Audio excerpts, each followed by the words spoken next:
And just to come back to something I mentioned a moment ago, not that long ago, how did you manage to get the Austrian citizenship? Now, I assume you're a dual citizen now? Or you No. have to give up? Yes. I was in Austria for 5 years total. I think my second year was when I started to think, okay, I kind of like it here. So this was like your first 5 years in Europe? Right. It was my first 5 years in Europe when I was in Austria. And around the second year, I started to think about maybe making this my home. I had met my first wife at that time, and we had a son together. We got married, and I was playing well, and everything was really going well. And I decided, okay, do I want to go home? And I don't know what I would do back home. I'm not going to play in the NBA.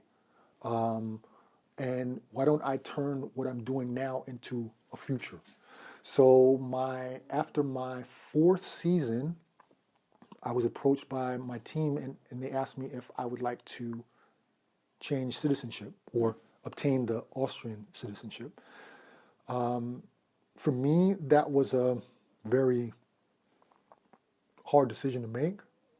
Giving up that blue passport for the Austrian was definitely a difficult decision, but it made sense for me at that time for a couple of reasons.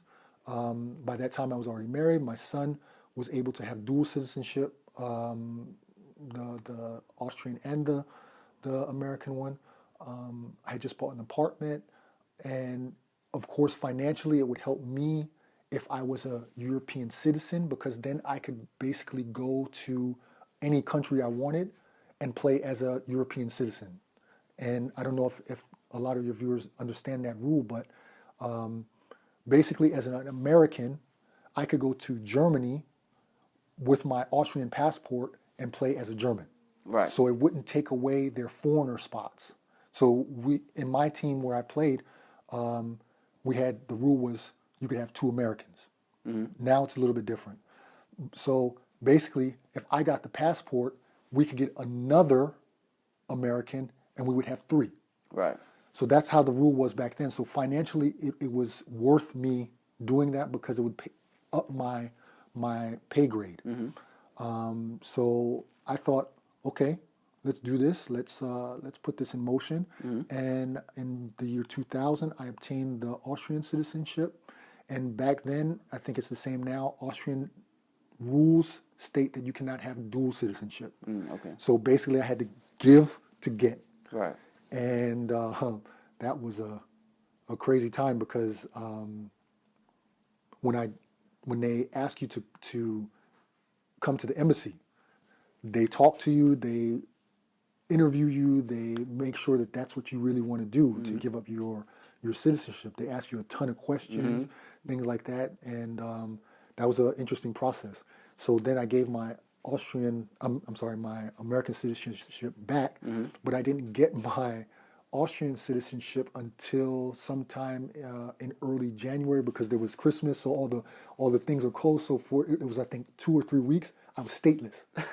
I didn't have my American passport. I didn't have my Austrian passport yet, and if something would have happened, I couldn't have gone anywhere, and that was a really nerve-wracking 2 weeks. I can imagine.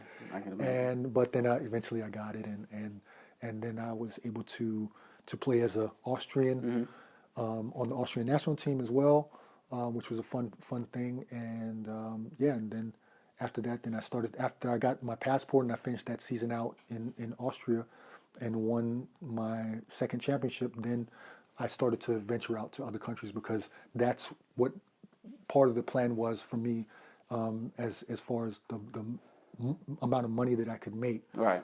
I would have to do it in another country and not in Austria. Right. Okay.